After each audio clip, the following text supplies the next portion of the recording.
Olá pessoal, Wesley Victor na área, professor de História. E aí o tema de hoje vamos falar um pouquinho sobre alguns povos que viveram na Antiguidade. Dentre esses povos, vamos falar um pouco sobre os hebreus, os fenícios e os persas, tá? Esses povos foram povos que habitam a nossa Antiguidade e nos deixaram um legado cultural impressionante. E aí hoje vamos falar um pouquinho sobre a história desses três povos, que foram os hebreus, os fenícios e os persas. E para começar, vamos falar um pouco sobre os hebreus, tá? Os hebreus a gente pode dizer que foi um povo diferente, tá?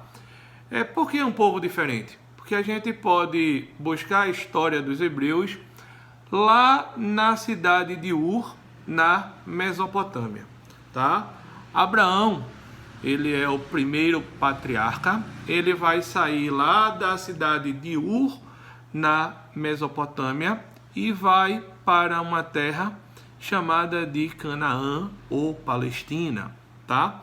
E aí, o primeiro momento, eles são povos seminômades, organizados em clãs, e aí foram conduzidos, como eu falei, por Abraão até a cidade de Canaã, Palestina, que era chamada de Terra Prometida, ou seja, a terra que emana leite e mel.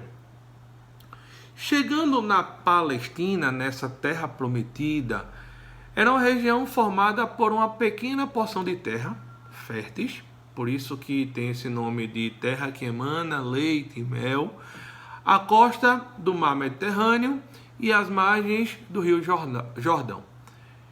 Mais uma vez, a importância dos rios. A gente viu que os egípcios, a civilização teve um esplendor por conta do rio Nilo. A gente viu que lá na Mesopotâmia, a importância do rio Tigre e Eufrates. E aí, esse povo hebreu, boa parte da sua história a gente pode encontrar na Bíblia, tá? E aí, segundo a Bíblia, eles falavam que era a terra que emanava leite e mel.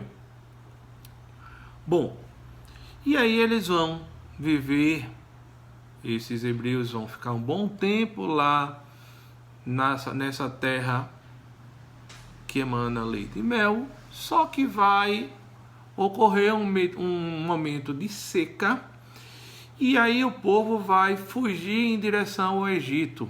O Egito era o país mais forte, mais esplendoroso, era como se fosse os Estados Unidos hoje em dia. Todo mundo queria ir para o Egito. E aí o povo hebreu, passando por um longo período de seca e fome, eles vão migrar em direção ao vale do rio Nilo, lá no Egito. Só que quando ele chega lá no Egito, aquilo que parecia que ia ser algo muito bom, eles vão ser escravizados pelos egípcios, e esse período de escravismo vai durar em torno de 400 anos, até que vai ocorrer o que a gente chama de Êxodo. Por volta de 1250 a.C., os hebreus eles vão ser liderados por Moisés e fugiram do Egito para de volta a Canaã, a Palestina, ou a terra que emana leite e mel. Atravessaram o Mar Vermelho e atingiram a península do Sinai, onde lá o Moisés ele vai receber as tábuas da lei, o que a gente vai chamar de os 10 mandamentos, tá? E aí ele promoveu, Moisés, uma aliança de Deus com os hebreus, tá? A unificação pacífica e religiosa da civilização. E a gente tem que entender que os hebreus eles vão ser um povo que eles vão ser monoteístas. A gente pode relembrar que todos os povos dessa antiguidade, eles são politeístas, ou seja, eles acreditavam em vários deuses. Já os hebreus, eles vão ter essa capacidade de adorar somente um único Deus, que é o Yahvé. Bom, e aí, como eu falei, o período da história dos hebreus, ele tem o governo dos patriarcas, que vai começar com o Abraão, vai ter o governo dos juízes, que vão ter líderes militares, para combater os filisteus que habitavam lá a região da Palestina.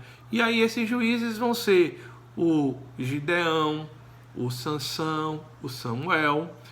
E aí a última fase do governo dos hebreus a gente pode encontrar no período do governo dos reis.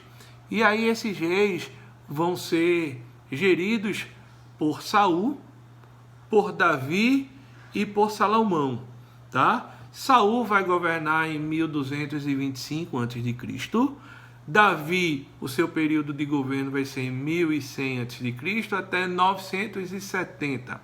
E aí Davi, ele tem aquela história que ele vai ser o camarada que vai vencer o gigante filisteu chamado Golias, tá? Então essa vitória sobre os filisteus, ele gerou o poderio, conquista de toda a Palestina, que era chamada de Jerusalém. Salomão vai governar de 970 a.C. até 931. Nesse período houve o maior esplendor dos hebreus, auge de muito comércio, construções, a construção do templo de Jerusalém.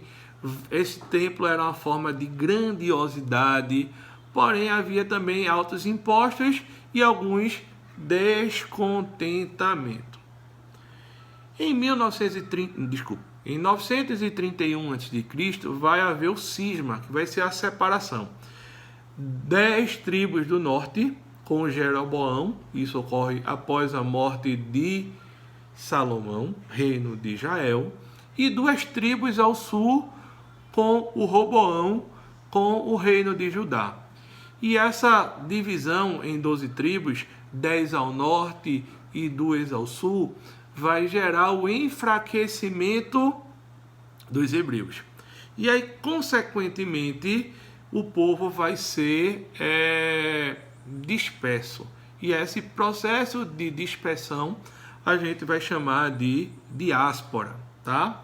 E aí ele vai ser conquistado pelos assírios, o reino de Israel e os babilônios, o reino de Judá, vai estabelecer o que a gente fala na história do cativeiro da Babilônia, tá? E as 10 tribos, elas são perdidas de Israel. No ano de 539, ocorre o retorno à Palestina, liderados por Ciro da Pérsia, ou seja, Ciro, que era um rei persa, vai gerar o que a gente fala do fim do cativeiro babilônico. No ano de 70 depois de Cristo, os hebreus, eles são expulsos da Palestina pelos romanos, e aí Jesus já tinha vindo entre nós, já tinha sido crucificado, e no ano de 70 depois de Cristo vai ocorrer a primeira diáspora, e novamente em 136 depois de Cristo, a segunda diáspora.